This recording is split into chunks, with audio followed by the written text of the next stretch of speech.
Nimalar tayyorladingiz bugun? Siz yaxshi ko'rgan tvorogli pirog, kiyingizni alishtiring. Solyapsanmi? Masanga.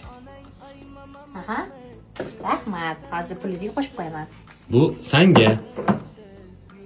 Tushundim, pulingizga qo'shib qo'yaman hozir. O'zingni ehtiyojlaringga kiyim ol, xohlasang oyoq kiyim ol, xohlasang dazmol deyatding, dazmol ol. O'zingga beryapman shaxsan. Amangami?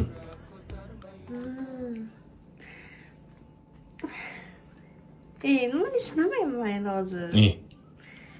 Rahmat. Pulim ko'p bo'lsin, ha? Pulingiz ko'p bo'lsin. Menga beribsiz, sizga ko'pgina bo'lib qaytib kelsin. Har oy mana shunaqa xursand qilib turavering. Lekin men bu pulni hozir bitta chiqqanda yo'q qilaraman. Shuning uchun bundan ko'proq pullar berishga harakat qiling. Va shunaqa gap bor. Ayol kishining rasxoti qancha ko'p bo'lsa, erkak kishi shuncha ko'p pul topadi degan joyi bor.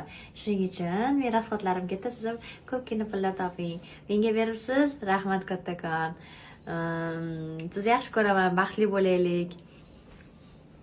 Pul uchun rahmat. Yig'ib qo'ygan pullarimga yana qo'shib qo'yaman. Nimaga? Yig'ib qo'ygan pullarimga qo'shib Sen qo'yaman. qattiq yig'ib qo'ygan puling bor.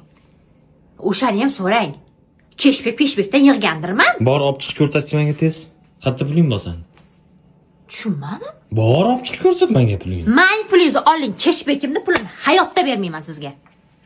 Ha, aytgancha, tvorogni pulini bering. Siz uchun tvorog pishirganman. Tvorog uchun. Tvorog qimmat. Men qancha mehnatim ketib, asabim ketib, mehrim ketib pishirganman. Bu pul kam, yana bering. Hazillashyapman. Bu senga, o'zingga. Men hazillashganim yo'q. Sevgilim, sevgilim, ah meni sevgilim, o'zing meni shikalatdan chiqqan sevgilim, ana